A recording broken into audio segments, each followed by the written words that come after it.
نحمده ونستغفره ونؤمن به ونتوكل عليه ونعوذ بالله من شرور أنفسنا ومن سيئات أعمالنا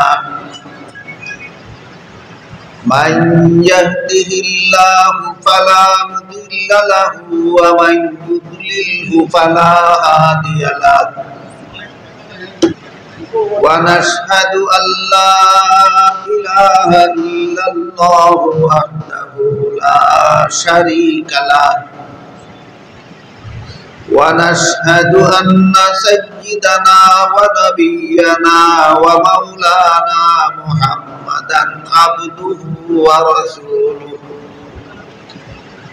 صلى الله تعالى عليه وعلى آله وأصحابه وبارك وسلم أما بعد فأعوذ بالله من الشيطان الرجيم بسم الله الرحمن الرحيم اليوم أكملت لكم دينكم وأتممت عليكم نعمتي ورضيت لكم الإسلام دينا بارك الله لنا ولكم في القرآن العظيم ونفعنا وإياكم بالآيات والذكر الحكيم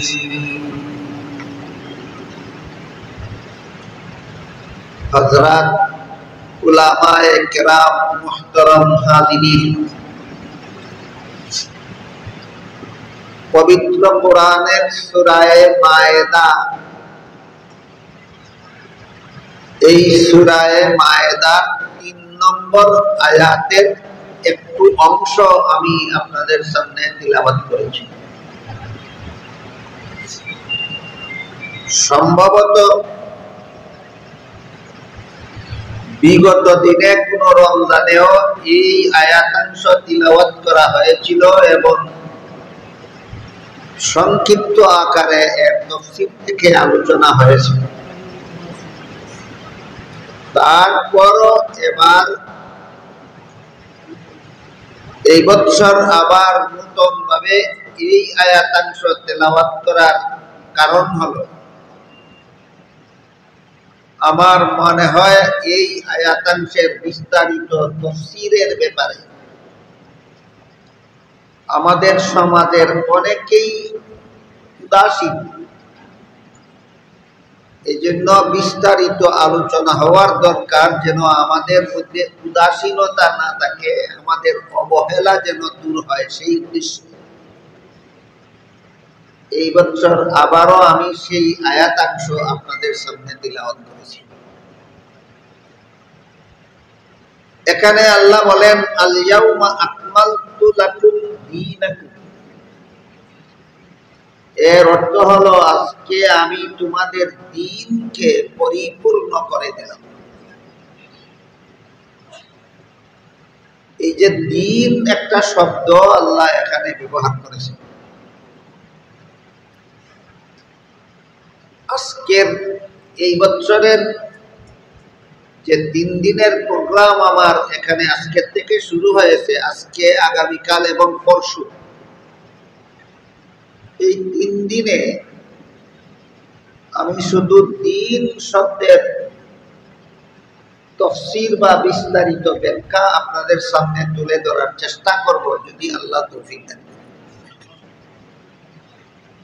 আজকে থেকে 3 দিন পর্যন্ত শুধু দ্বীন শব্দের তাফসীর নিয়ে আলোচনা কারণ আমার ক্ষুদ্র বিবেচনায় ধরা পড়ছে যে দ্বীন শব্দের ব্যাখ্যা বিশ্লেষণ জানা বোঝা এবং মেনে চলার যথেষ্ট পরিমাণ অভাব আমাদের সমাজে রয়েছে তাই এই দ্বীন শব্দের বিস্তারিত ব্যাখ্যা আপনাদের সামনে তুলে ধরার চেষ্টা করছি দ্বীন একটা শব্দ যা কোরআনের বিভিন্ন আয়াতে আল্লাহ ব্যবহার করেছেন, কিন্তু একই অর্থে নয়।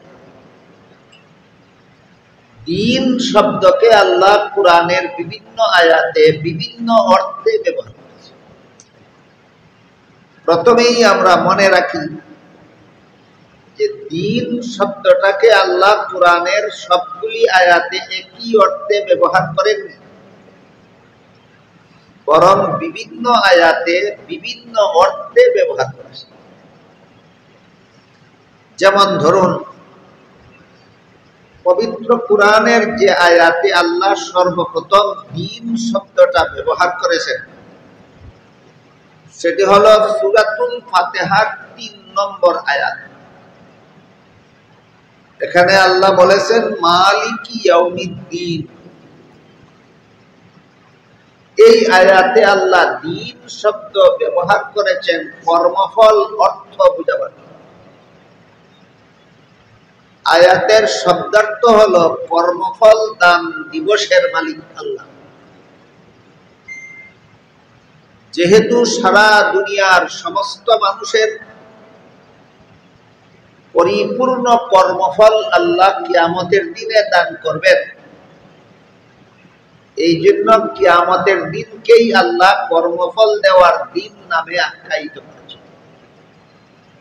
তাই আয়াতের শব্দার্থ হলো কর্মফল দান দিবসের মালিক আল্লাহ, আর মর্মার্থ হলো কিয়ামতের দিনের মালিক আল্লাহ।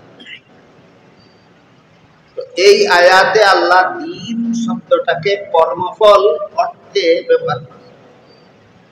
মালিক ইয়াউমিদ্দিন অর্থ কর্মফল দেওয়ার দিনের মালিক। কিয়ামতের দিন যে আল্লাহ সমস্ত মানুষের কর্মফল দিবেন, এই বিশ্বাস তো সব মুসলমানের অন্তরেই আছে। কিন্তু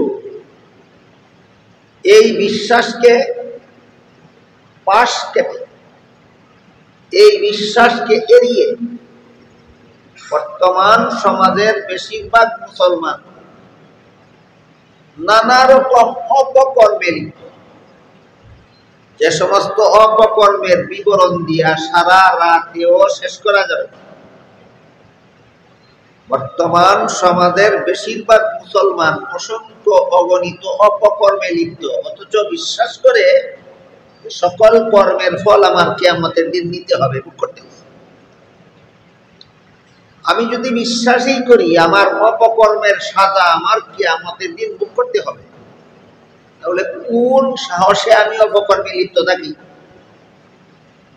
এই ঘুমন্ত চিন্তা চেতনা, এই ঘুমন্ত মন মানসিকতা জাগ্রত হওয়া দরকার। এজন্য কিয়ামতের দিনকে আল্লাহ যে কর্মফল দান দিবস বলেছেন, কিয়ামতের দিনের নাম কর্মফল দেওয়ার দিন বলেছেন। কর্মফল কিয়ামতের দিন যে সকল মানুষকে আল্লাহ, প্রত্যেকটা মানুষকে যার যার কর্মফল দেবেন।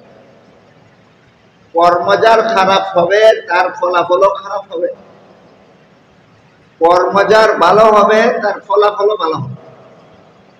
যেমন অন্য আয়াতে আল্লাহ বলেন মান ইয়ামাল মিসকালা যাররাতিন খাইরান ইয়ারাহ ওয়া মান ইয়ামাল মিসকালা যাররাতিন শাররান ইয়ারাহ।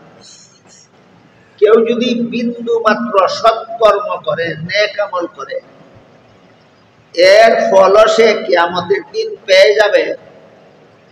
কেউ যদি বিন্দু মাত্র অসৎকর্ম করে, বদ আমল করে, তাহলে এর শাস্তিও সে কিয়ামতের দিন পেয়ে যাবে। যেখানে আল্লাহ পরিষ্কার ভাষায় ঘোষণা দিলেন বিন্দু মাত্র খারাপ কাজ করলেও তার শাস্তি কিয়ামতের দিন ভোগ করতে হবে। মুসলমান হিসাবে আমরা সকলেই কথাটা বিশ্বাস করি,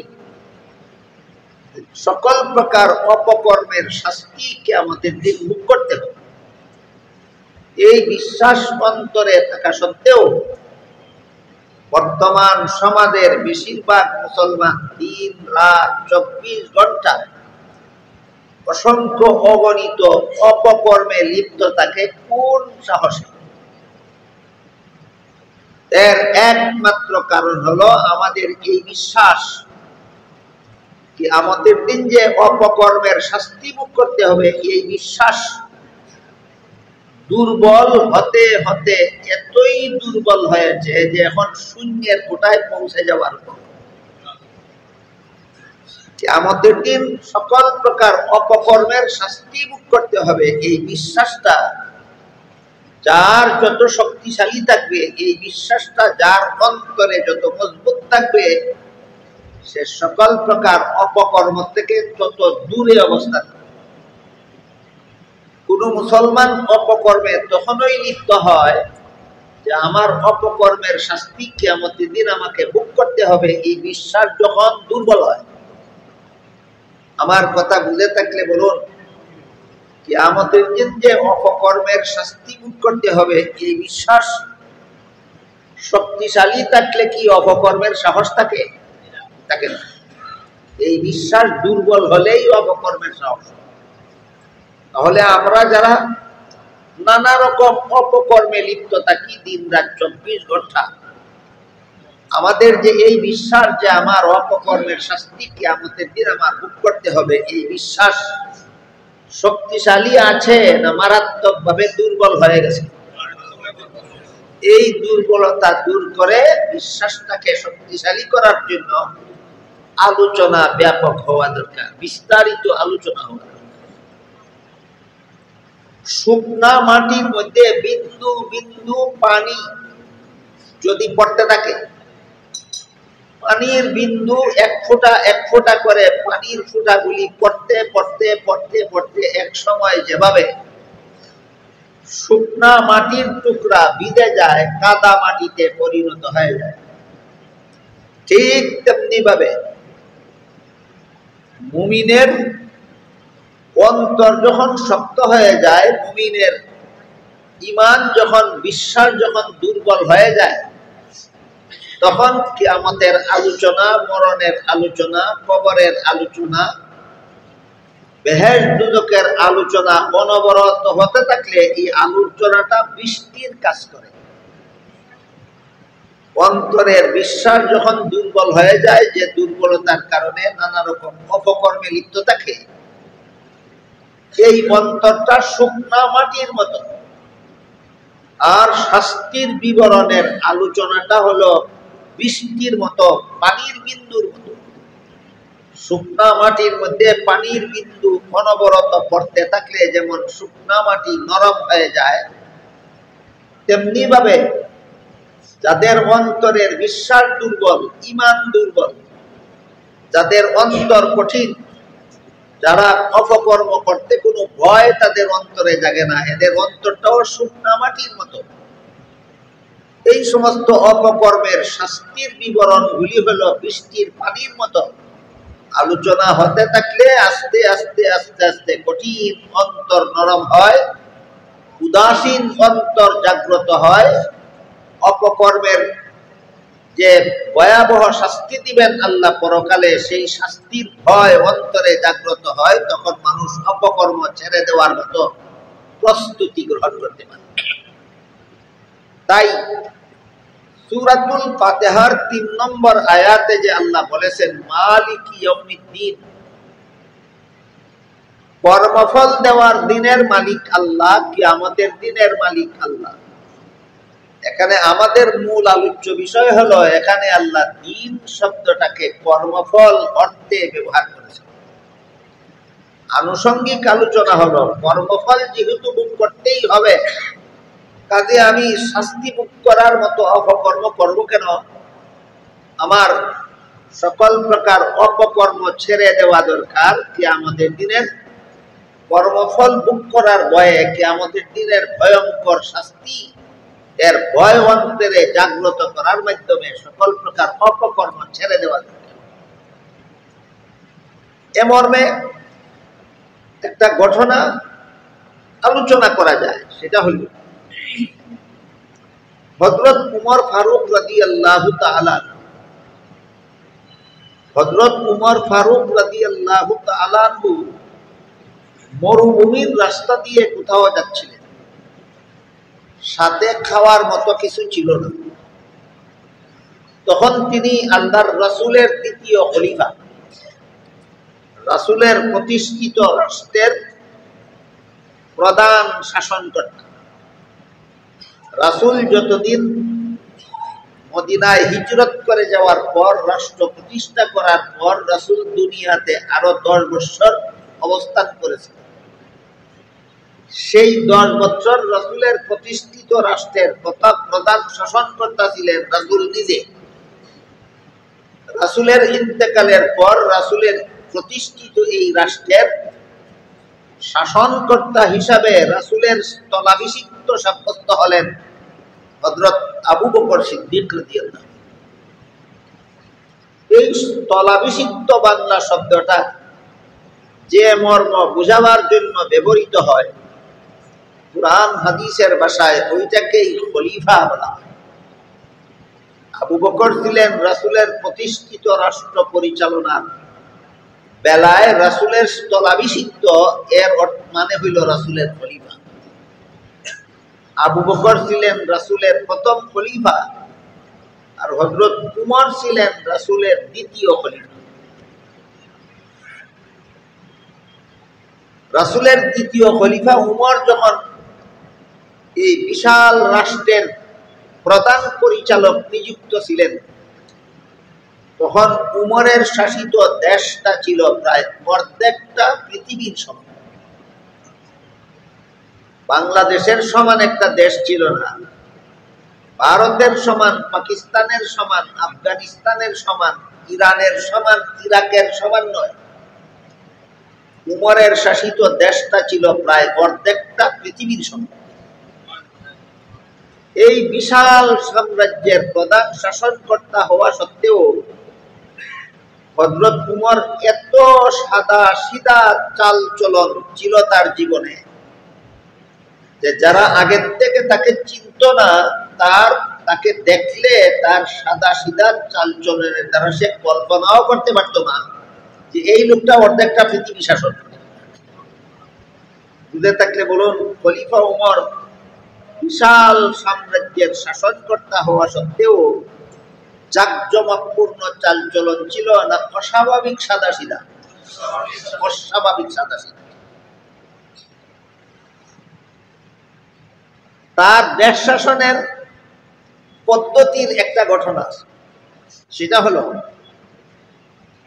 রাসূল উমর রাসূলের দ্বিতীয় খলিফা সাব্যস্ত হওয়ার পরে তিনি রাত্রিবেলা ঘোরাফেরা করে জনসাধারণের অবস্থা তদন্ত করতেন, কে কি অবস্থায় আছে। রাষ্ট্রের যে দায়িত্ব আছে তার প্রতি সেই দায়িত্ব পালন করা হইল কিনা, রাষ্ট্রের কাছে দেশের জনগণের যে অধিকার আছে সেই অধিকার পাইল কিনা, এটা যাচাই করার জন্য ঘোরাফেরা করতেন, তদন্ত করতেন। এমত অবস্থায় খলিফা উমর এক রাত্রে ঘোরাফেরা করতে করতে এক কুঁড়ে ঘরের সামনে গিয়া দেখলেন ঘরের দরজা জানালা বন্ধ, ঘরের ভিতরে কয়েকটা শিশু বাচ্চা কান্নাকাটি করতেছে, মায়ের কাছে খানা চাইতেছে, আর মা চুলার মধ্যে ডেক বসাইয়া জাল দিতেছে আর বলতেছে তোমরা ঘুমাও, খানা তৈরি হলে পরে তোমাদেরকে ঘুম থেকে জাগাবো, তারপরে খাও। দীর্ঘক্ষণ এই অবস্থা দেখতে দেখতে হযরত উমরের মনে সন্দেহ জাগলো যে এতক্ষণ তো লাগে না খানা পাক করতে, কি পাক করে, কেন এদেরকে মিশামিশি সান্ত্বনা দিতেছে। তাই খলিফা উমর ডাক দিলেন, ঘরের ভিতরে কে আছো, দরজা খুলো। তখন একটা মহিলা দরজা খুলল। দরজা খোলার পরে খলিফা উমর সেই মহিলাকে জিজ্ঞাসা করলেন, এই বাচ্চারা কারা, এরা খাওয়ার জন্য কাঁদতেছে, তুমি খানা দেও না কেন, আর চুলার মধ্যে কি ডেকে কি বসাইয়া রান্না করতেছ, রান্না হয় না কেন? জবাব দেওয়ার আগে মহিলা বলল, আমি শুনেছি উমর এই দেশের প্রধান শাসনকর্তা সাব্যস্ত হয়েছে, আমার মনে হয় উমর এই দেশের শাসনকর্তা হওয়ার অযোগ্য। সে যদি যোগ্য শাসনকর্তা হতো তাহলে আমার পরিবারে আমার স্বামী ছিলেন একমাত্র উপার্জনকারী, আমার স্বামীর উপার্জনের দ্বারা আমাদের পরিবারের লালন পালন হইত, ভরণ পোষণ। ইদানিং আমার স্বামী মারা যাওয়ার কারণে আমার পরিবারে উপার্জনের যোগ্য কোনো মানুষ নাই। আমি বিধবা মহিলা, আমিও ক্ষুধার্ত, আর আমার এই কয়েকটা এতিম বাচ্চা এরাও ক্ষুধার্ত, অথচ আমার ঘরে খানা নাই। উমর যে রাসূলের খলিফা হইল, আমার মতো বিধবা মহিলার খানার অভাবে আমি ক্ষুধার তাড়নায় কষ্ট করতেছি, আমার এতিম বাচ্চারা ক্ষুধার কারণে কষ্ট করতেছি, এই খবরটা যে উমর নিল না, সেই উমর রাসূলের খলিফা হওয়ার যোগ্য নয়। তোমার মতো মুসাফির যে আমার খবর নিতে আসছো, আমার মনে হয় তুমি ছিলে রাসূলের খলিফা হওয়ার যোগ্য।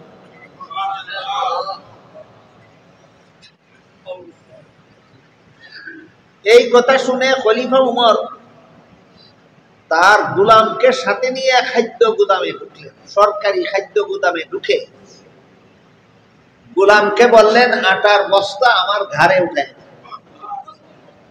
গোলাম বলল, আমার মতো গোলাম আপনার সাথে থাকা অবস্থায় আটার বস্তা আপনার মতো খলিফাতুল মুসলিমিন, দেশের প্রধান শাসনকর্তার ঘাড়ে উঠাইয়া দেব, এটা কেমন কেমন কথা? খলিফা উমর গোলামকে জিজ্ঞাসা করলেন, কাল হাসরের মাঠে আল্লাহ যদি প্রশ্ন করেন যে খলিফা উমরের দেশের একটা বিধবা মহিলা তার এতিম বাচ্চাকে নিয়ে রাত্রে খানার অভাবে পেটের খিদায় কষ্ট করছিল কেন, তাহলে জবাব কি তুমি দেবে না আমার দিতে হবে? গোলাম বলে, না হুজুর, এমন প্রশ্ন আল্লাহ করলে তো জবাব আমি দেব কেন, জবাব আপনাকেই দিতে হবে। তখন খলিফা উমর গোলামকে বললেন, তাহলে প্রমাণ হলো যে দায়িত্বটা তোমার নয়, দায়িত্বটা আমার। আমার দায়িত্বটা আমাকেই পালন করতে দাও। গোলাম খলিফা উমরের সাথে তর্কে হেরে গেল, আর কোনো কথা বলতে না পেরে বাধ্য হয়ে আটার বস্তা গোলাম খলিফা উমরের ঘাড়ে উঠে। খলিফা উমর আটার বস্তা ঘাড়ে নিয়ে চলছেন লেবারের মতো, আর গোলাম খালি হাতে খলিফা উমরের সাথে চলেছে নবাবের মতো।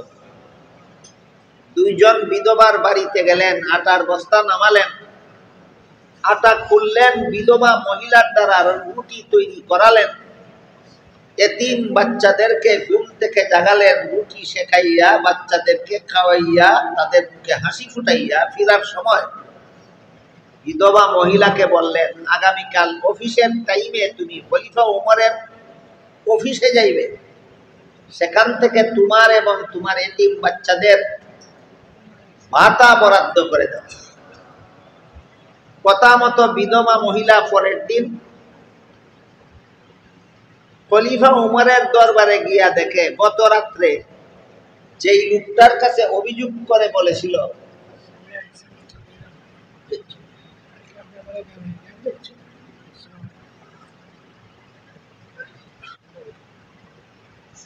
খলিফা উমর মহিলা দেখলো গত রাত্রে যেই লোকটার কাছে খলিফা উমরের বিরুদ্ধে অভিযোগ করেছিল যে খলিফা উমর খলিফা হওয়ার যোগ্য না, তোমার মতো মুসাফির খলিফা হওয়ার যোগ্য। উমর খলিফা হইয়া আমার মতো বিধবা নারীর খবর নিল না, এতিম বুকা এতিমদের খবর নিল না, এই উমর খলিফা হওয়ার যোগ্য নয়। তুমি মুসাফির আমাদের খবর নিতে এসেছো, তুমি ছিলে রাসূলের খলিফা হওয়ার যোগ্য। এই অভিযোগ যে লোকটার কাছে করেছিল, বিধবা মহিলা গিয়া দেখে এই লোকটাই খলিফা।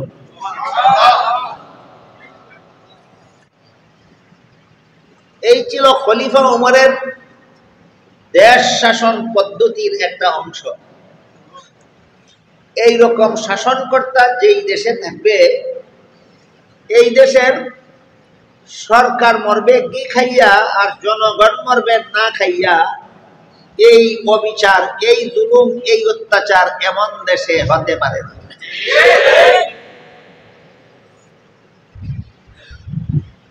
খলিফা উমর কত সাদা সিধা জীবন যাপন করতেন এর আরেকটা উদাহরণ। একবার খলিফা উমর জনগণকে সরকারি চাদর বিনামূল্যে মাথা পিছু একটি করে সরকারি চাদর বিতরণ করলেন।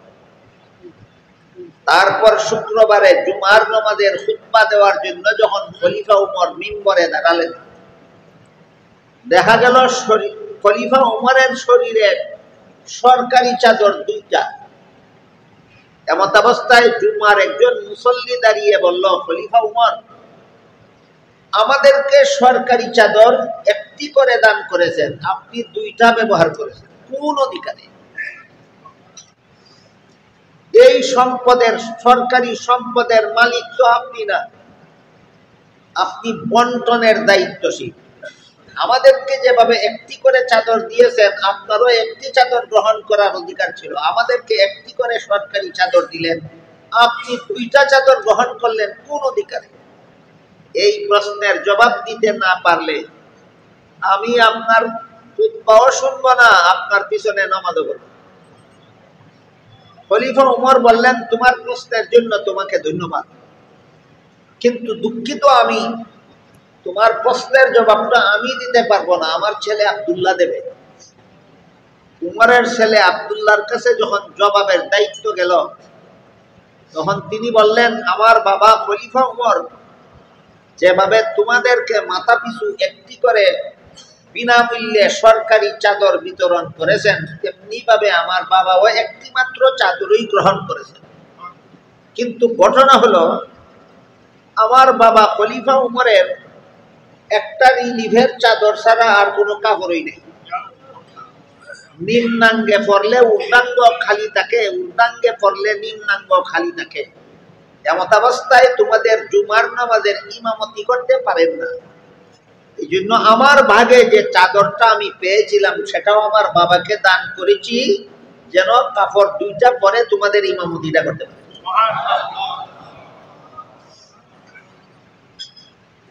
ঘটনার দ্বারা আমি আশা করি আপনারা পরিষ্কার বুঝতে পারছেন যে খলিফা ওমর, যিনি প্রায় অর্ধেকটা পৃথিবীর শাসনকর্তা ছিলেন, তিনি কত বড় জাঁকজমকপূর্ণ জীবন যাপন করতেন না, অস্বাভাবিক সাদাসিধা, অস্বাভাবিক সাদাসিধা।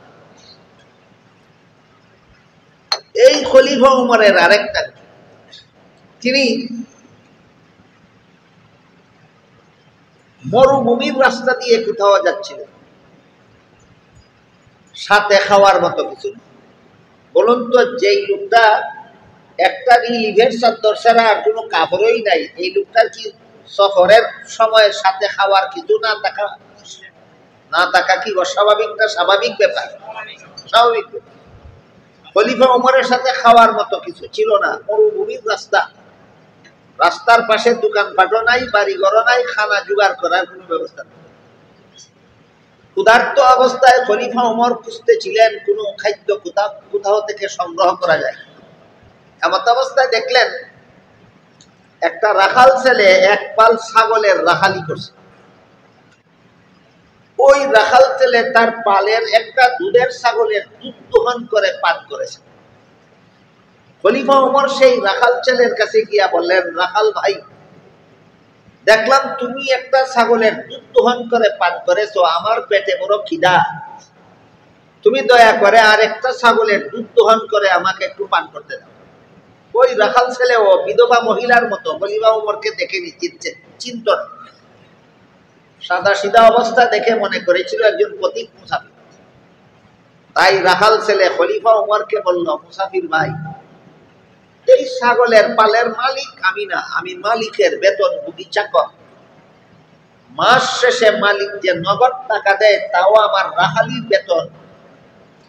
রাখালি করার সময় পেটে খিদা লাগলে একটা ছাগলের দুধ দহন করে পান করি, সেটাও আমার রাখালির বেতন।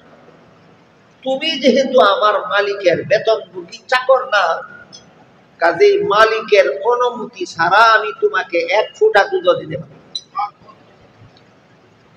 এই কথা বলার পর খলিফা ওমর মনে মনে খুশি হলেন যে আমার পেটের খিদা গেলে গেল, না গেলে নাই। আমার দেশের একটা রাখাল ছেলে এত বড় আমানতদার যে সে তার মালিকের অনুমতি ছাড়া মালিকের মাল কাউকে দেয় না, এতেই আমার আত্মাটা তুষ্ট। কিন্তু আমানতদারির কারণেই আমাকে কথাটা বলল না আমাকে প্রতারণা করার জন্য বলল, তাকে পরীক্ষা করতে হবে। তাই খলিফা ওমর রাখাল ছেলের আসল অবস্থা পরীক্ষা করার জন্য বললেন, ঠিক আছে, তুমি যদি একটা ছাগলের দুধ আমাকে বিনামূল্যে না দাও, তাহলে একটা দুধের ছাগল আমার কাছে উচিত মূল্যে বিক্রি করে দাও। এতে তোমার একটা উপকার হবে, আমার একটা। আমার উপকার এই হবে যে আমি উচিত মূল্যে তোমার কাছ থেকে একটা দুধের ছাগল কিনে নিয়ে তার দুধ দোহন করে পান করব, আমার খিদা নিবারণ হবে। আর তোমার উপকার এই হবে যে তোমাকে মালিক যা বেতন দেয় তা তো দেই, আর বেতনের অতিরিক্ত আরেকটা ছাগলের মূল্য তুমি অতিরিক্ত পেলে, এটা তোমার উপকার। এই কথা বলার পর রাখাল ছেলে খলিফা ওমরকে জিজ্ঞাসা করে, মুসাফির মিয়া, তোমার কথা মতো একটা দুধের ছাগল যদি তোমার কাছে বিক্রি করে, এই মূল্যটা যদি আমি আত্মসাৎ করে ফেলি, তসরুপ করে ফেলি, মালিক যখন গনে দেখবে পালের মধ্যে ছাগল একটা কম, তখন তো আমাকে জিজ্ঞেস করবে ছাগল একটা কম কেন, মালিককে কি করতে? খলিফা ওমর বলেন, মালিককে তুমি বলবে যে একটা ছাগল বাঘে ধরে নিয়ে গেছে, বাঘে ছাগল ধরে নিয়ে গেলে রাখাল ছেলে ফিরাবার কোনো ক্ষমতা থাকে না, কাজেই তোমার উপর আর কোনো বিচার চলবে না, তুমি বেকসুর খালাস হয়ে যাবে। এই কথা বলার সাথে সাথে রাখাল ছেলে খলিফা উমরের প্রতি দারুণ ভাবে ক্ষিপ্ত হয়ে গেল, অত্যন্ত রাগান্বিত হয়ে বলল, এই বেটা মুসাফির, তারা আমার একটা প্রশ্নের জবাব দিয়ে যান। আমি আমার মালিকের বিশ্বস্ত চাকর, আমি যদি বলি ছাগল একটা বাঘে নিয়ে গেছে, তাহলে শতকরা 100 ভাগ মালিক আমাকে বিশ্বাস করবে, আর কোনো কৈফিয়ত চাইবে না। কিন্তু তুই বল, শেষ বিচারের দিন আল্লাহ যখন জিজ্ঞেস করবেন ছাগল একটা কি করছিলি, তখন কি হবে? এই খলিফা উমরের দেশের একটা রাখাল ছেলে মালিকের ছাগল বিক্রি করে পয়সা আত্মসাৎ করে, মালিককে মিথ্যা কথা বলে প্রতারণা করার মতো অপকর্ম থেকে রাখাল ছেলেকে কোন জিনিসে বাঁচাইল, শেষ বিচারের দিন আল্লাহর কাছে কি করবে? এইভাবে খলিফা উমরের দেশের রাখাল ছেলের মতো বর্তমান সমাজের মুসলমানদের অন্তরে যদি এই কথাটা থাকতো যে আমি যে চুরি করি, আমি যে ডাকাতি করি, আমি যে খুন খারাপি করি, আমি যে জিনা ব্যভিচার করি, আমি যে জুলুম অত্যাচার করি, আমি যে সন্ত্রাস করি, আমি যে সুদ খাই, আমি যে ঘুষ খাই, আমি যে মদ খাই, আমি যে গাঁজা খাই, আমি যে দুর্নীতি করি, আমি যে জালিয়াতি করি, আমি যে দুষ্কৃতি করি, শেষ বিচারের দিন আল্লাহর কাছে কি জবাব দেব? এই ভাবটা খলিফা উমরের দেশের রাখাল ছেলের অন্তরে যতটুকু জাগ্রত ছিল, আমাদের অন্তরে যদি এর 10 ভাগের 1 ভাগও জাগ্রত থাকতো, বর্তমান সমাজের মুসলমান এত দুর্নীতিবাদ হতে পারত। কাজেই শেষ বিচারের ভয় আমাদের অন্তরে খলিফা উমরের দেশের রাখাল ছেলের অন্তরে যেভাবে জাগ্রত ছিল, সেইভাবে জাগ্রত হওয়া দরকার। তাই আল্লাহ পাক রব্বুল আলামিন পরিষ্কার ভাষায় বলে দিয়েছেন, মালিকি ইয়াউমিদ্দিন, কর্মফল দান দেওয়ার মালিক আল্লাহ। কিয়ামতের দিন সমস্ত মানুষের কর্মফল দেওয়া। আগেই বলেছি, অন্য আয়াতে বলেছেন, মান ইয়ামাল মিসকালা যাররাতিন খাইরান ইয়ারা ওয়া মান ইয়ামাল মিসকালা যাররাতিন শাররান ইয়ারা। বিন্দু মাত্র নেক আমল যে করবে, তার সুফল শেষ বিচারের দিন কিয়ামতের দিন পেয়ে যাবে। বিন্দু মাত্র অপকর্ম যারা দুনিয়াতে করবে, তারাও তাদের অপকর্মের শাস্তি কিয়ামতের দিন পেয়ে যাবে। এই জন্য কিয়ামতের দিনকে আল্লাহ সূরা ফাতিহার 3 নম্বর আয়াতে কর্মফল দান দিবস নামে আখ্যায়িত করেছেন। কোন শব্দের দ্বারা? দিন শব্দের দ্বারা। আমাদের মূল আলোচনা এখানেই ছিল যে দিন শব্দকে আল্লাহ সূরা ফাতিহার 3 নম্বর আয়াতে দিন শব্দকে কর্মফল অর্থে ব্যবহার করেছে। গেল দিন শব্দের একটা ব্যবহার। সূরা ফাতিহার 3 নম্বর আয়াতে আল্লাহ দিন শব্দকে কর্মফল অর্থে ব্যবহার করেছে। তারপরে দেখুন সূরাতুল বাকারার 256 নম্বর আয়াতে আল্লাহ বলেছেন, লা ইকরাহা ফিদ্দিন। এখানেও আবার দিন শব্দ ব্যবহার করেছে। এখানে দিন শব্দকে আল্লাহ কর্মফল অর্থে নয়, এখানে দিন শব্দকে আল্লাহ ধর্ম অর্থে ব্যবহার করেছে। কাজেই লা ইকরাহা ফিদ্দীন আয়াতের অর্থ হলো ধর্মের বেলায় বল প্রয়োগ চলবে না, বরং সমস্ত ধর্মাবলম্বীরা যার যার ধর্ম পালনে স্বাধীন। সমস্ত ধর্মাবলম্বী আপন আপন ধর্ম পালনে স্বাধীন, কেউ কারো ধর্ম পালনে বাধার সৃষ্টি করতে পারে। কাজেই সূরাতুল বাকারার 256 নম্বর আয়াতে যে আল্লাহ বলেছেন লা ইকরাহা ফিদ্দীন, এখানে দিন অর্থ কর্মফল না দিন অর্থ ধর্ম? এখানে দিন অর্থ ধর্ম, ধর্ম অর্থে ব্যবহার করেছে। আমি আপনাদের সামনে উদাহরণগুলি পেশ করছি যে আল্লাহ দিন শব্দকে কোরআনের বিভিন্ন আয়াতে বিভিন্ন অর্থে ব্যবহার করেছেন, সবগুলি আয়াতে একই অর্থে নয়।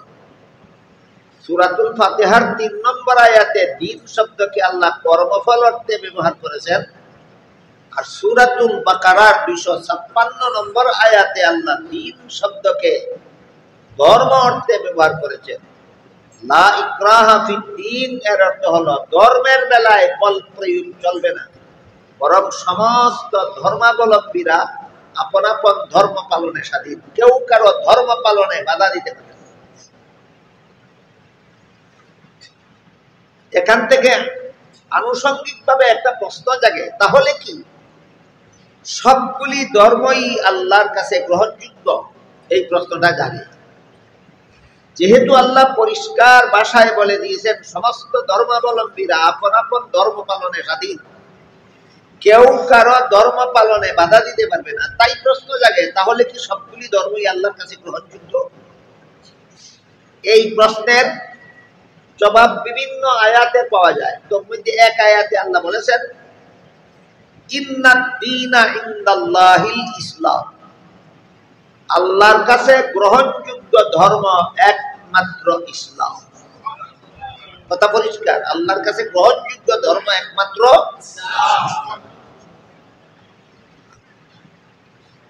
আদম আলাইহিস সালামের প্রচারিত ধর্মের নাম ছিল ইসলাম, নূহ আলাইহিস সালামের প্রচারিত ধর্মের নাম ছিল ইসলাম, ইব্রাহিম আলাইহিস সালামের প্রচারিত ধর্মের নাম ছিল ইসলাম, মুসা আলাইহিস সালামের প্রচারিত ধর্মের নাম ছিল ইসলাম, ঈসা আলাইহিস সালামের প্রচারিত ধর্মের নাম ছিল ইসলাম, মুহাম্মদুর রাসূলুল্লাহ সাল্লাল্লাহু আলাইহি ওয়াসাল্লামের প্রচারিত ধর্মের নামও ইসলাম। এক কথায় আল্লাহ লক্ষাধিক নবী রাসূলগণের মাধ্যমে একটি মাত্র ধর্ম দুনিয়ার মানুষের কাছে প্রচার করেছেন, সেটা হলো ইসলাম। কাজেই ইসলাম ধর্মের অনুসরণ যারা করে না তারা কোনো নবীর উম্মত নয়।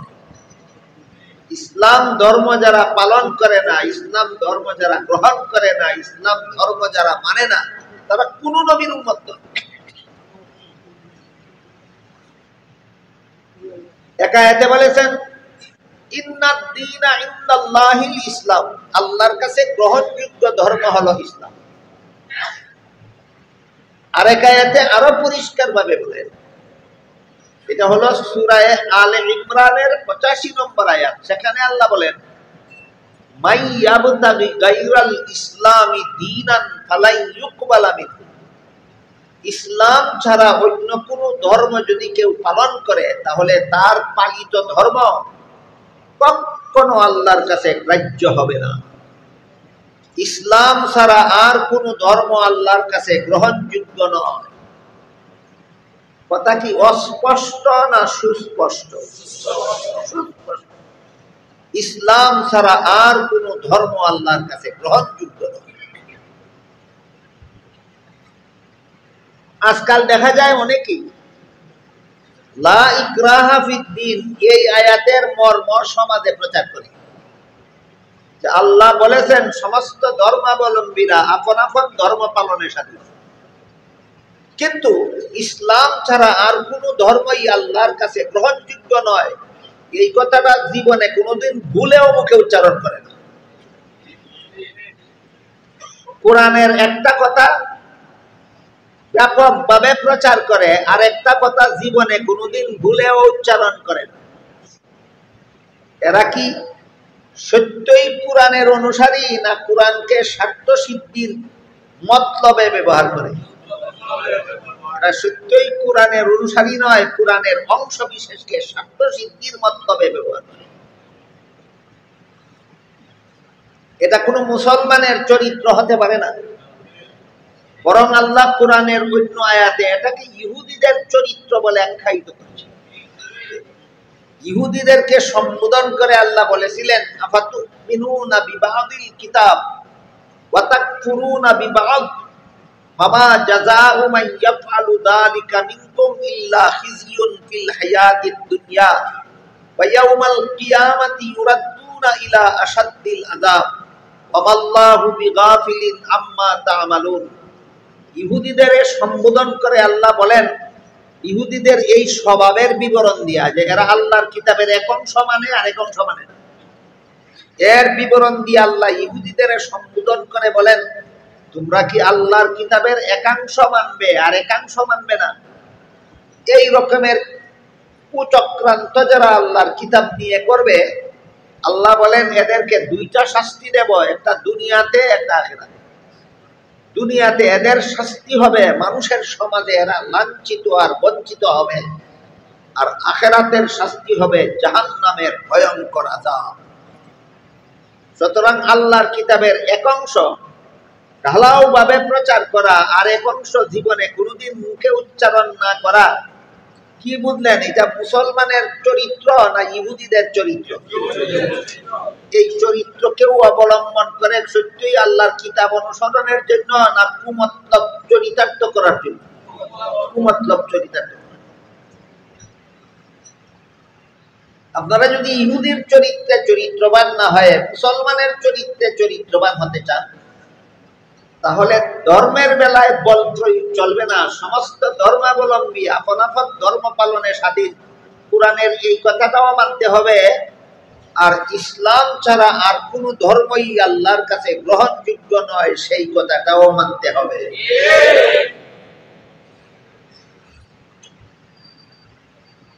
আজকাল সমস্ত ধর্মাবলম্বীদেরকে আপন আপন ধর্ম পালনে স্বাধীন এই কথাটা যারা প্রচার করেন, তারা একটা কথা আরো ব্যাপকভাবে প্রচার করে থাকেন, সেটা হলো সাম্প্রদায়িক সম্প্রীতি।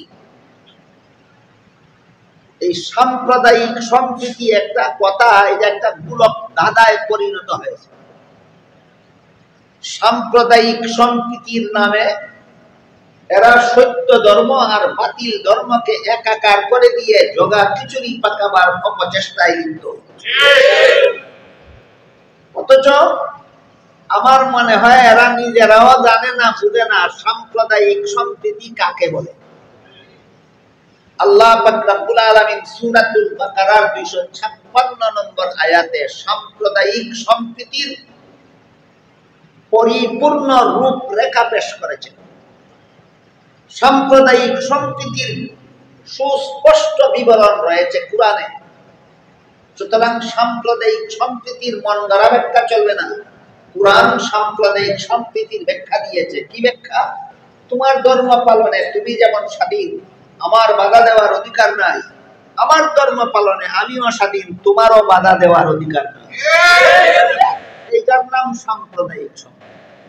কিন্তু আজকাল সাম্প্রদায়িক সম্প্রীতির দোহাই দিয়ে অনেক মুসলমান হিন্দুদের দুর্গা পূজার মিষ্টি খেতে যায়।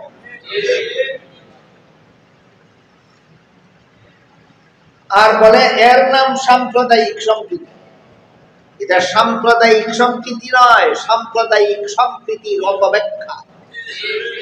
আমি বলতে চাই, সাম্প্রদায়িক সম্প্রীতির ব্যাখ্যার আওতায় যদি একথা আসে যে হিন্দুদের দুর্গা পূজার মিষ্টি মুসলমানেও খেতে পারবে, যেহেতু হিন্দু মুসলিম দুই সম্প্রদায়ের সম্প্রীতির মাধ্যমে আমরা সমাজে বাস করি, তাই হিন্দুদের দুর্গা পূজার মিষ্টি আমরাও খেতে পারি সাম্প্রদায়িক সম্প্রীতির কারণে। তাহলে আমি বলবো মুসলমানের কুরবানির গরুর গোশত হিন্দুদের খেতে হবে সাম্প্রদায়িক সম্প্রীতির কারণে।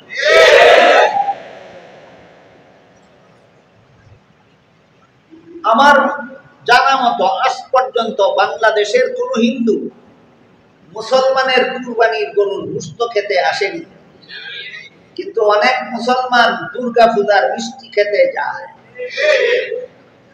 বেহায়া তারা না আমরা? কেন এত বেহায়া, কেন এত বেলাদা, কেন নির্লজ্জতার একটা শেষ সীমানা দেখা যায়।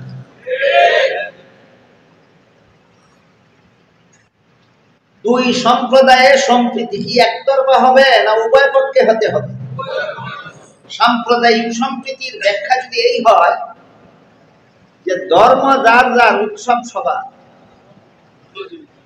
এই যদি সাম্প্রদায়িক সম্প্রীতির ব্যাখ্যা হয়, ধর্ম যার যার উৎসব সভা, এই ব্যাখ্যার অধীনে মুসলমানকে যদি হিন্দুদের দুর্গা পূজার মিষ্টি খাওয়া বৈধ হয়, তাহলে হিন্দুদেরও মুসলমানের কুরবানির গরুর গোশত খাওয়া বৈধ হবে। আর যদি এইটা হিন্দুদের পক্ষে যদি মুসলমানের কুরবানির গরুর গোশত খাওয়া বৈধ না হয়, তাহলে মুসলমানের জন্য দুর্গা পূজার মিষ্টি খাওয়া বৈধ হবে কিভাবে?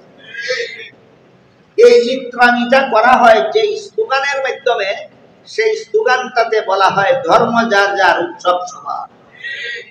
আমি যদি বলি ব্যবসা যার যার মুনাফা সবার, আপনারা মেনে নিবেন? আমি যদি বলি কৃষিকাজ যার যার ফসল সবার, আমি যদি বলি চাকুরি যার যার বেতন সবার, কোন মাতালে যদি কয় বিয়া যার যার বউ সবার,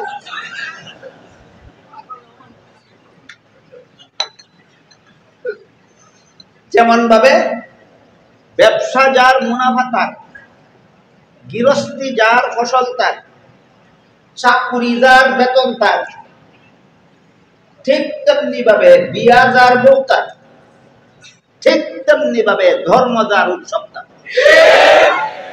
এটার নাম সাম্প্রদায়িক সম্প্রীতি। ধর্ম যার উৎসব তার, এটা হলো সাম্প্রদায়িক সম্প্রীতির বিশুদ্ধ ব্যাখ্যা। ধর্ম যার যার উৎসব সবার, এটা সাম্প্রদায়িক সম্প্রীতির অপব্যাখ্যা। আমি কি সাম্প্রদায়িক সম্প্রীতির বিশুদ্ধ ব্যাখ্যা এবং অপব্যাখ্যার পার্থক্য আপনাদের বুঝাতে পারলাম?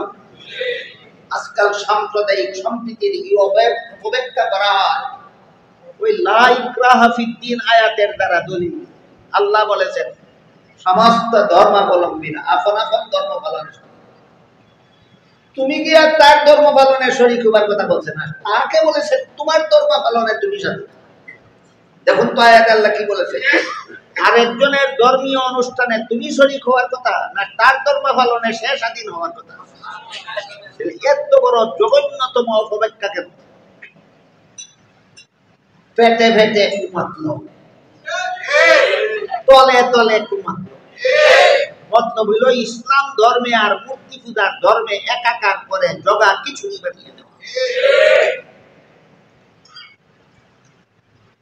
এই জন্য এদের এই শয়তানি চক্রান্ত থেকে আমাদের ঈমান হেফাজতের উদ্দেশ্যে একটা জটিল প্রশ্নের জবাব আমাদের জানা থাকতে হবে। সেটা হল আল্লাহ রাব্বুল আলামিন সূরাতুল বাকারার 256 নম্বর আয়াতে সমস্ত ধর্মাবলম্বীদের আপন আপন ধর্ম পালনের স্বাধীনতা দিলেন,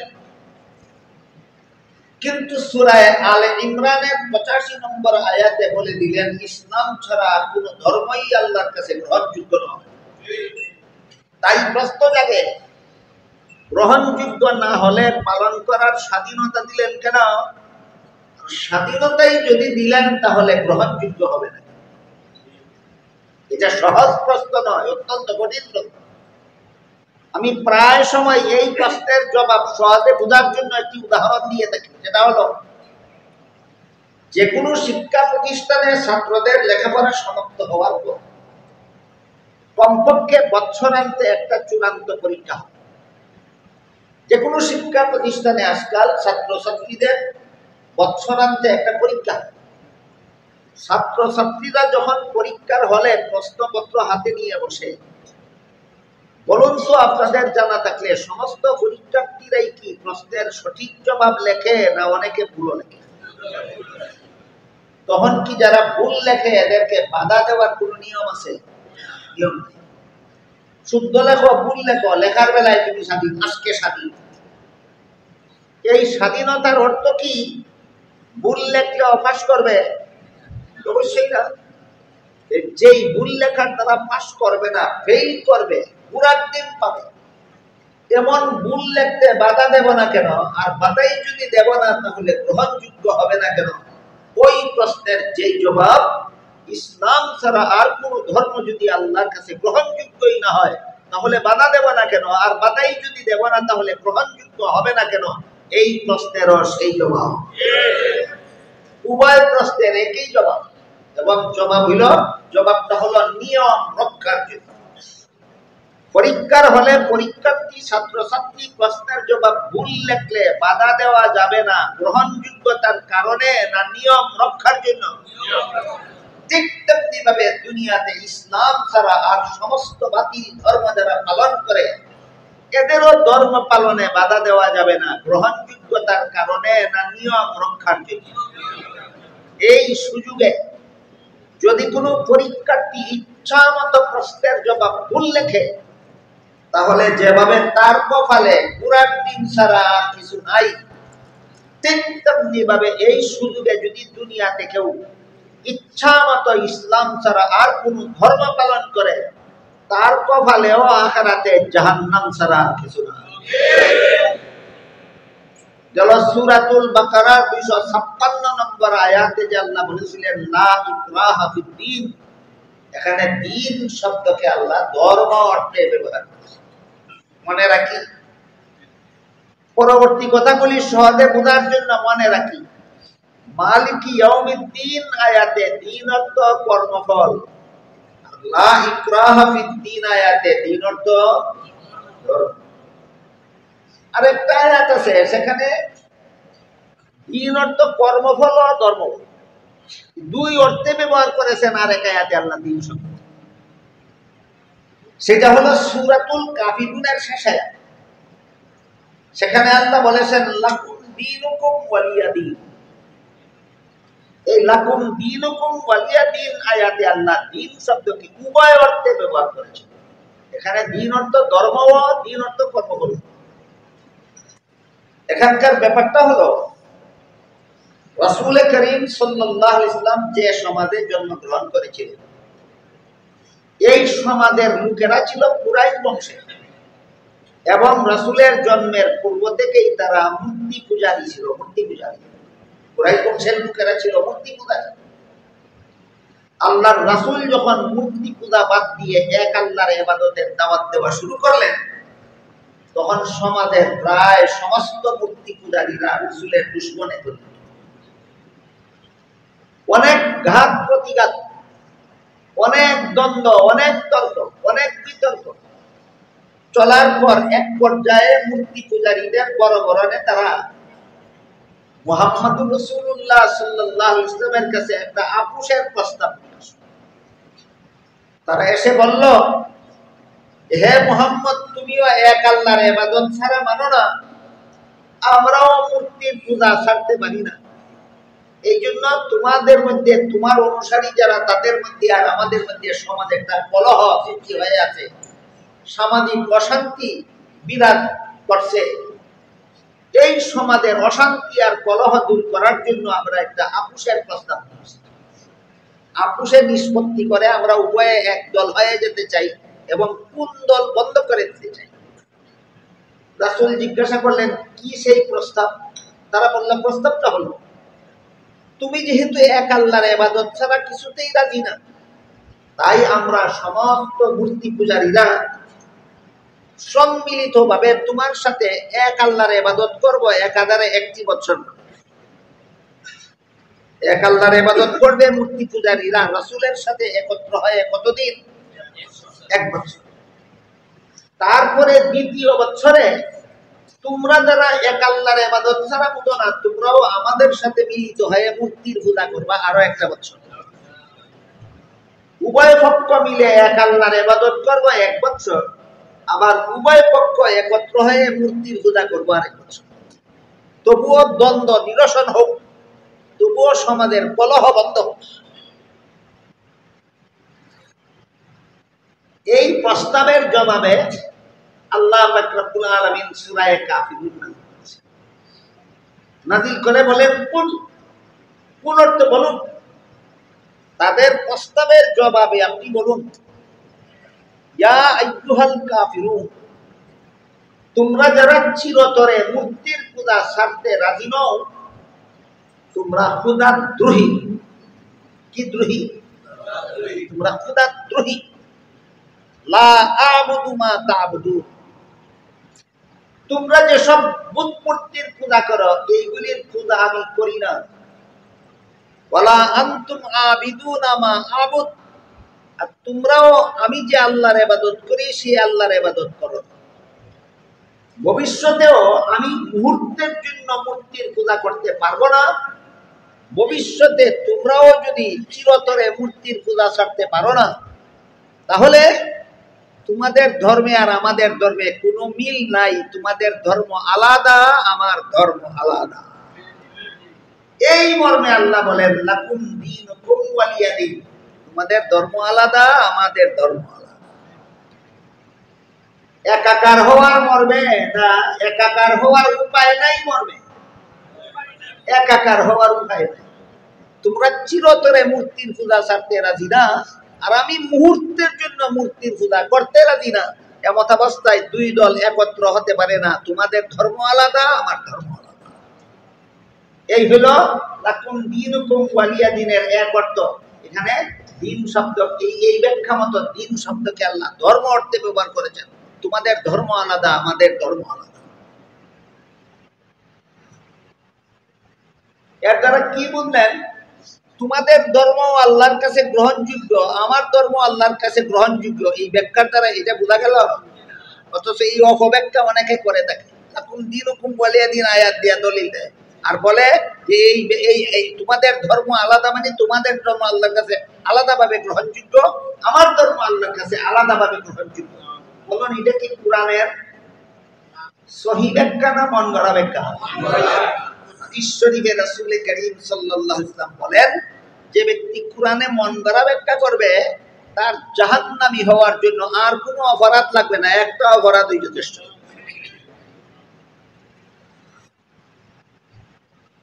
আর এক ব্যাখ্যা হলো, ইসলাম ধর্মের ফলাফল হলো জান্নাত, আর মূর্তি পূজার ফলাফল হলো জাহান্নাম। আল্লাহ কোরআনের অন্য আয়াতে পরিষ্কার ভাষায় বলেছেন, ইন্নাকুম ওয়া মা তা'বুদুনা মিন দুনিল্লাহি হাসাবু জাহান্নাম। হে মূর্তি পূজারীরা, তোমরা যারা পূজা করো আর যে সমস্ত মূর্তির পূজা করো, পূজারী আর পূজনীয় উভয় পক্ষকে আল্লাহ জাহান্নামের জ্বালানি কাষ্ঠ বানাবেন। জাহান্নামের আগুনের লাকড়ি হবে মূর্তিও, জাহান্নামের আগুনের লাকড়ি হবে মূর্তি পূজারীও। তাহলে মূর্তি পূজারীদেরকে আল্লাহ জান্নাতি বলেছেন না জাহান্নামী বলেছেন? জাহান্নামী বলেছেন। ইসলাম ধর্মাবলম্বীদেরকে হাদিস শরীফে আল্লাহ রাসূল কি বলেছেন দেখুন তো। আল্লাহ রাসূল বলেন, মান কানা ফি কলবিহি মিসকালু হাববাতিন মিন খারদালিন মিন ঈমান দাখালাল জান্নাহ।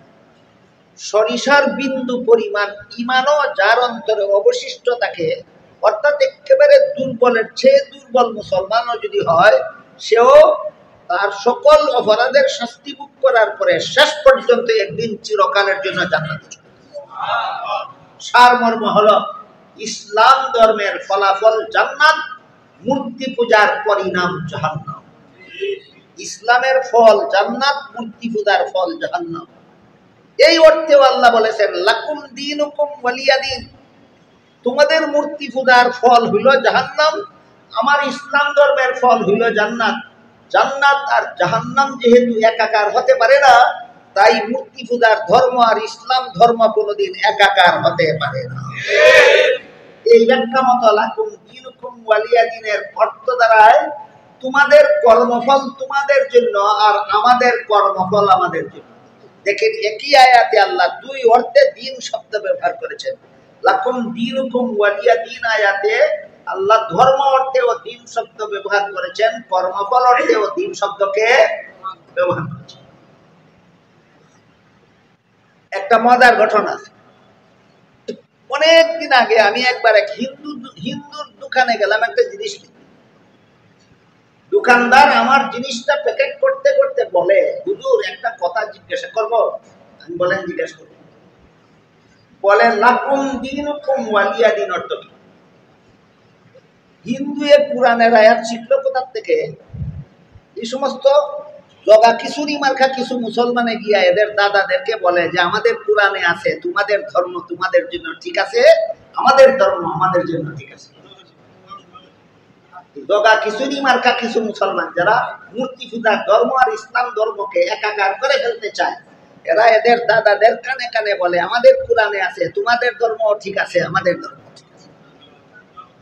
এই কথা সেখান থেকে শিকার পর এখন মৌলবীরার সমর্থন ছাড়া তো এটা গ্রহণযোগ্য হবে না। এই জন্য আমার জিজ্ঞাসা করে হিন্দু দোকানদার, হুজুর লাকুম দীনুকুম ওয়ালিয়া দিন,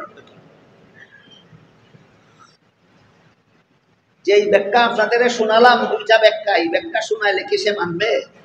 মানবে না। আমি বললাম আমাদের কোরআনে 114 সূরা আছে, সে তো সূরাও বুঝবে না। আমি বললাম আমাদের কোরআনে 114টা চ্যাপ্টার আছে, চ্যাপ্টার পাঠ। 114টা চ্যাপ্টারের মধ্যে একটা চ্যাপ্টারের শেষ কথা হলো লাকুম দীনুকুম ওয়ালিয়া দিন। বলেন একটা সূরার প্রথম কথা না মধ্যের কথা না শেষ কথা? শেষ কথা হলো লাকুম দীনুকুম ওয়ালিয়া দিন। প্রথম কথা বাদ দিয়া শেষ কথা কোন অর্থ হয় না। আমি বললাম প্রথম কথা বাদ দিয়া শেষ কথা কোন অর্থ হয়। তখন সে বলল তাহলে প্রথম কথাটাই আগে বলুন। আমি বললাম প্রথম কথাটা হলো মূর্তি পূজারীরা এই মুসলমানদের সাথে আপোষ করতে চাইল, মুহাম্মদুর রাসূলুল্লাহর কাছে প্রস্তাব করেছিলেন। তিনি বলে দিলেন আমি মুহূর্তের জন্য মূর্তি পূজা করতে পারি না, আর তোমরাও চিরকালের জন্য মূর্তির পূজা ছাড়তে পারো না। কাজেই তোমাদের কর্মফল জাহান্নাম, আমার কর্মফল জান্নাত। জান্নাতি আর জাহান্নামে যেমন একাকার হতে পারে না, ঠিক তেমনি ভাবে মূর্তি পূজার ধর্মে আর ইসলাম ধর্মে কোনোদিন আপোষ হতে পারে না। শয়তানি কতদূর পর্যন্ত অগ্রসর হয়েছে চিন্তা করুন। আমাকে হিন্দু জিজ্ঞাসা করে লাকুম দীনুকুম ওয়ালিয়া দিন।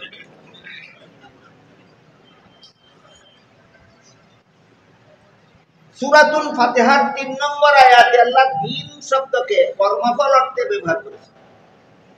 সূরাতুল বাকারার 256 নম্বর আয়াতে আল্লাহ দ্বীন শব্দকে ধর্ম অর্থে ব্যবহার করেছেন।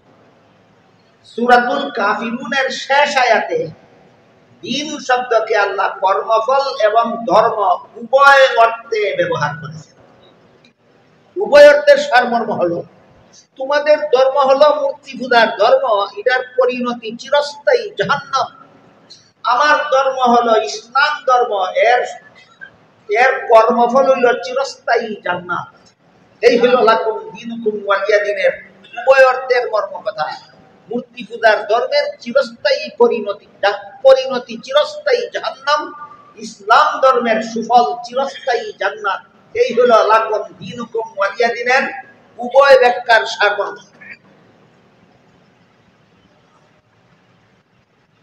এরপরে দেখুন সূরায়ে শূরা, সূরায়ে শূরার 13 নম্বর আয়াতে আল্লাহ বলেছেন আকিমুদ্দিন। এই যে আবার দিন শব্দ, মালিকি ইয়াউমিদ্দিন আয়াতে দিন অর্থ কর্মফল। লাকুম দিন লা ইকরাহা ফিদ্দিন আয়াতে দিন অর্থ ধর্ম। দিন অর্থ ধর্ম। সূরায়ে শূরার 13 নম্বর আয়াতে দিন অর্থ কর্মফল নয়, দিন অর্থ ধর্ম। সূরায়ে শূরার 13 নম্বর আয়াতে যে আল্লাহ বলেছেন আকিমুদ্দিন, এর অর্থ কর্মফল নয়, ধর্ম নয়। এর অর্থ হলো ইসলামের সহি আকীদায় অটল থাকো। আকিমুদ্দিন আয়াতের অর্থ হলো ইসলামের সহি আকীদায় অটল থাকো। সহি আকীদা কুরআন হাদিসের ভাষা, বাংলায় কি বলবো আমি খুঁজে পাই না। বিশুদ্ধ মতবাদ বুঝেন কিনা দেখুন, বিশুদ্ধ মতবাদ। সূরায়ে শূরার 13 নম্বর আয়াতে আল্লাহ দ্বীন শব্দকে ইসলামের বিশুদ্ধ মতবাদ অর্থ বুঝাবার জন্য ব্যবহার করেছেন। আবার বলি সামনের কথা সহজে বোঝার সুবিধার্থে, কোন আয়াতে দিন শব্দকে আল্লাহ কোন অর্থে ব্যবহার করলেন একটু মনে রাখি। মালিকি ইয়াউমিদ্দিন আয়াতে দিন অর্থ কর্মফল, লা ইকরাহা ফিদ্দিন আয়াতে দিন অর্থ ধর্ম, আকিমুদ্দিন আয়াতে দিন অর্থ ইসলামের বিশুদ্ধ মতবাদ। আকিমুদ্দিন আয়াতে দিন অর্থ ইসলামের বিশুদ্ধ মতবাদ। ইসলামের বিশুদ্ধ মতবাদে অটল থাকো, এই নির্দেশ আল্লাহ কেন দিলেন? কারণ দুনিয়াতে অনেক সময় অনেক মানুষ ইসলামের নাম ব্যবহার করে আর কুফরি মতবাদ পোষণ করে, নিজেকে নিজে মুসলমান বলে দাবি করে আমার ধর্ম ইসলাম, আর মতবাদ পোষণ করে কুফরি মতবাদ পোষণকারী ইসলাম ধর্মের অনুসারী বলে যে দাবি করে, এতে সর্বসাধারণ মুসলমানের ঈমান নষ্ট হয়। সাধারণ মুসলমানের ঈমান নষ্টের কারণ হইল না, যারা যারা ইসলাম ধর্মের অনুসারী বলে দাবি করো, তোমরা ইসলামের নামে ভ্রান্ত মতবাদ পোষণ করতে পারবে না, ইসলামের বিশুদ্ধ মতবাদ পোষণ করবে।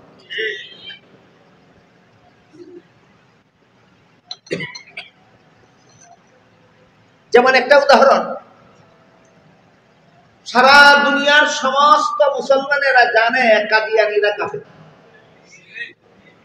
আমার মনে হয় এমন একজন মুসলমান দুনিয়াতে নাই যারা জানে না যে কাদিয়ানী কাফের। কাদিয়ানী কাফের কথাটা জানে, সব মুসলমানে জানে কাদিয়ানী কাফের। কিন্তু এরা নিজেদের দলের নাম দিয়েছে আহমদিয়া মুসলিম জামাত। মুসলিম জামাত শব্দের অর্থ মুসলমানের দল। এরা নিজেদের ধর্মকে ইসলাম ধর্ম বলে দাবি করে, এরা নিজেদেরকে নিজেরা মুসলমান বলে দাবি করে, কিন্তু মতবাদটা কুফরি। কিসের নামে কি মতবাদ? ইসলামের নামে কুফরি মতবাদ। বর্তমান দুনিয়াতে যত মানুষ ইসলামের নামে কুফরি মতবাদ পোষণ করে, এর মধ্যে প্রসিদ্ধ উদাহরণ দৃষ্টান্ত হলো কাদিয়ানী। এরা ইসলামের নামে কুফরি মতবাদ পোষণ করে, অথচ আল্লাহ বলেন আকিমুদ্দিন, যারা ইসলাম ধর্মের অনুসারী বলে দাবি করো, তোমরা ইসলামের বিশুদ্ধ মতবাদ পোষণ করো, কুফরি মতবাদ পোষণ করো না, সাবধান। এতে জনসাধারণ মুসলমান বিভ্রান্তিতে পড়ে, এদেরকে বুঝাবে কি?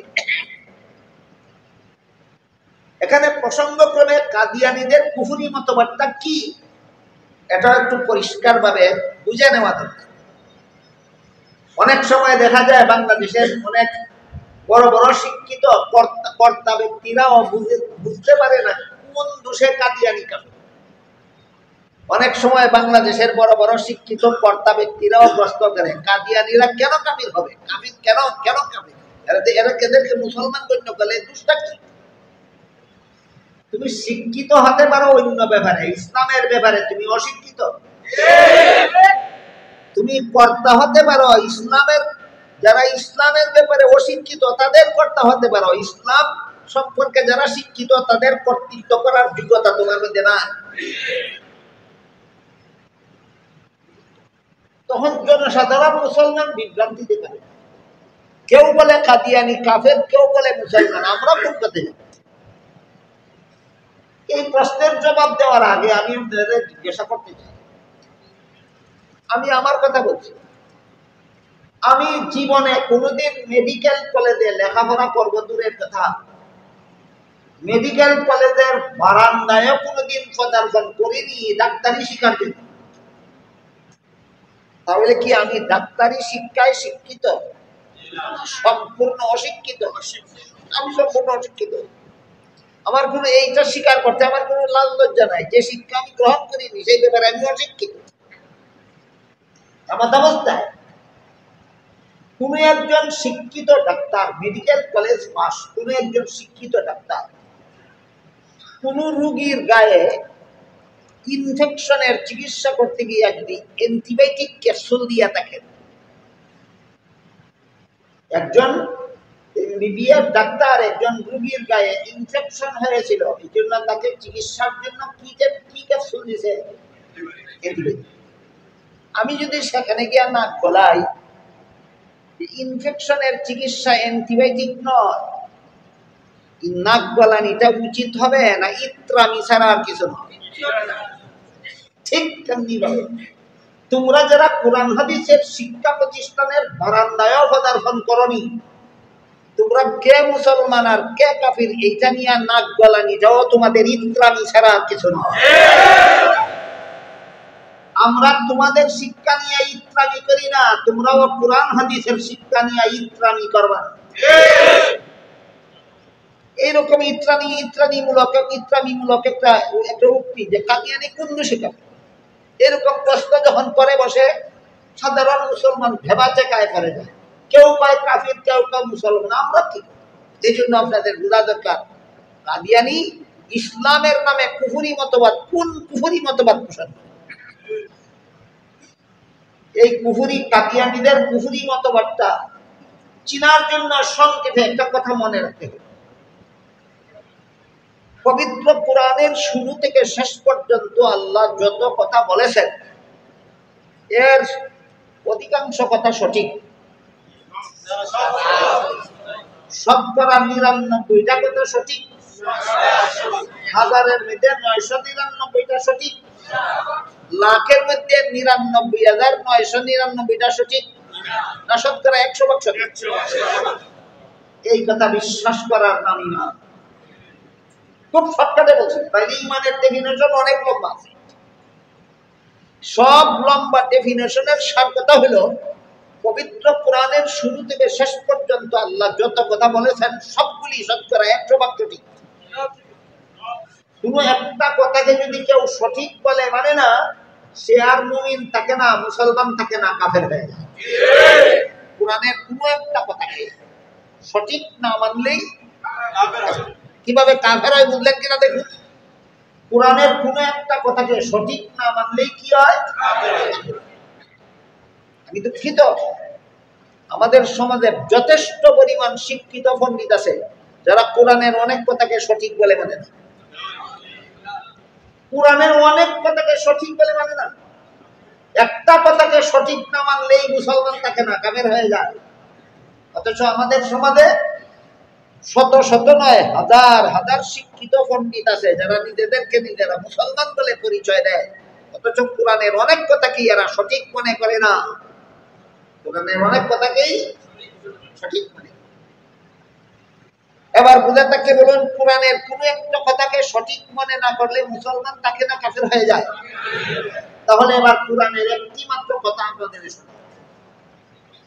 এই কোরআনের সূরা আহজাবের ৪০ নম্বর আয়াতে আল্লাহ বলেন, মা কানা মুহাম্মাদুন আবা আহাদিন মির রিজালিকুম ওয়ালাকিন রাসূলুল্লাহি ওয়া খাতামান নাবিয়্যিন।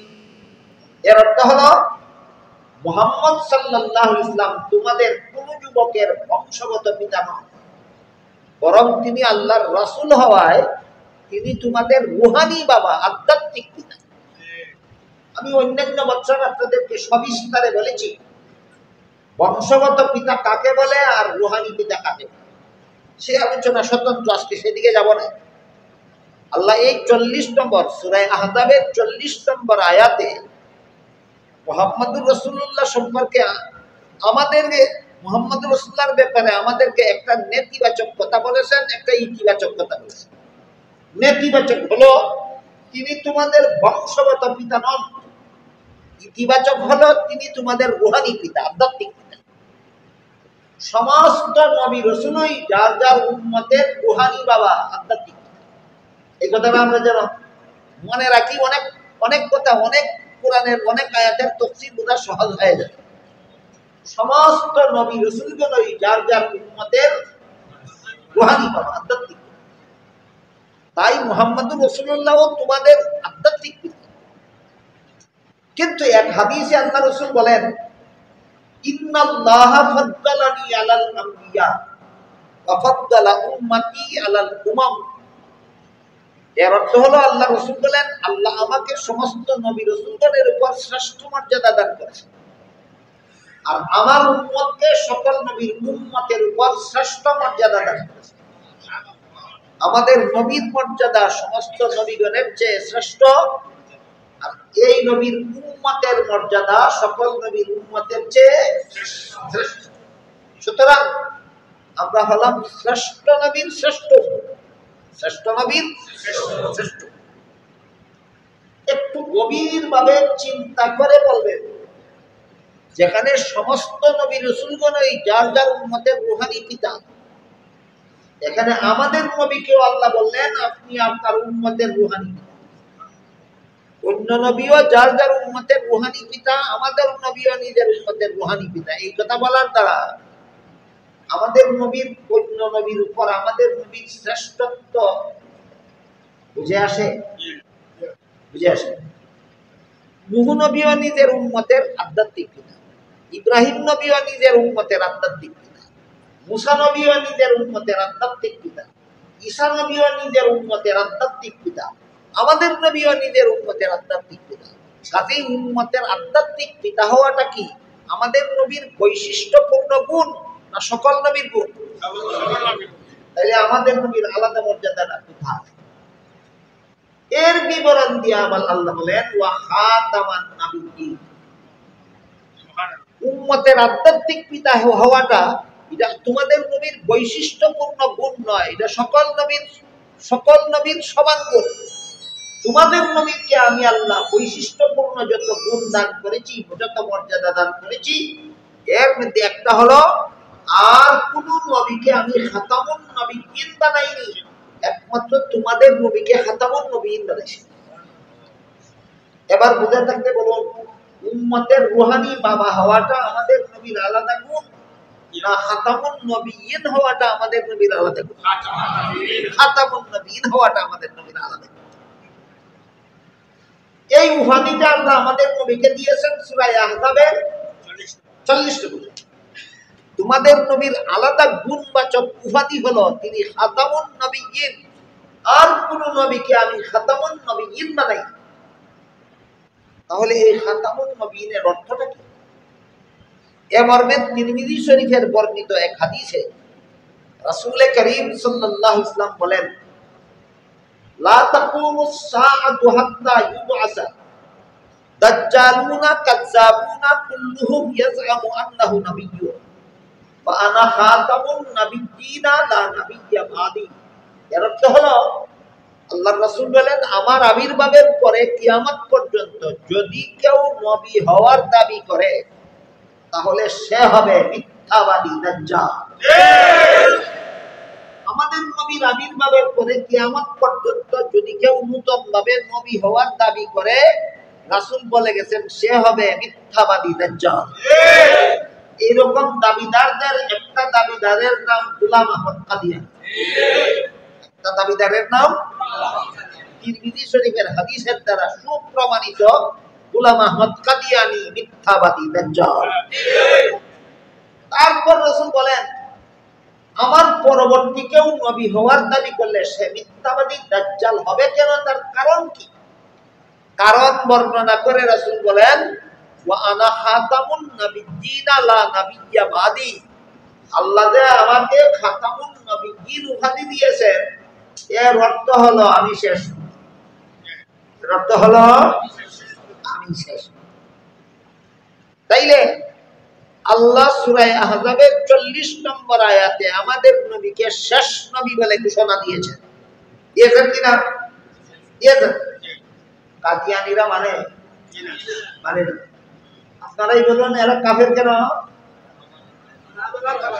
সূরা আহজাবের 40 নম্বর আয়াত মানে, সূরা আহজাবের 40 নম্বর আয়াত মানে। কাজেই এদের মতবাদ কুফরি আর দাবি ইসলাম। ইসলামের অনুসারী দাবি করে কুফরি মতবাদ পোষণ করবে না, এই নির্দেশ দিয়ে আল্লাহ সূরা শূরার 13 নম্বর আয়াতে বলেছেন, আকিমুদ্দিন, ইসলামের বিশুদ্ধ মতবাদে অটল থাকো, ইসলামের নামে ভ্রান্ত মতবাদ পোষণ করবে না। আরো অনেক কথা সামনে আছে, আগামী 2 দিন ইনশাআল্লাহ বলবো। আজকের মতো দিন শব্দের 3 আয়াতে 3 অর্থে আল্লাহ ব্যবহার করেছেন। মালিকি ইয়াউমিদ্দিন আয়াতে দিন অর্থ কর্মফল, লা ইকরাহা ফিদ্দিন আয়াতে দিন অর্থ ধর্ম, আকিমুদ্দিন আয়াতে দিন অর্থ ইসলামের বিশুদ্ধ মতবাদ। আকিমুদ্দিন আয়াতে দিন অর্থ ইসলামের বিশুদ্ধ। এতক্ষণের কথা বুঝে থাকতে বলুন তো, অনেক মানুষ ইসলামের নামে ভ্রান্ত মতবাদ পোষণ করে কিনা? এদেরকেই সতর্ক করে দিয়ে আল্লাহ সূরা সূরার 13 নম্বর আয়াতে বলেছেন, আকিমুদ্দিন, ইসলামের নামে ভ্রান্ত মতবাদ পোষণ করো না। ইসলামের যারা নিজেদের ধর্ম ইসলাম বলে দাবি করো, তোমরা ইসলামের বিশুদ্ধ মতবাদে অটল। ইনশাআল্লাহ আগামীকাল আমাদের এখান থেকে আলোচনা। আল্লাহ আমাদের সবাইকে কোরআনের বর্ণিত দ্বীন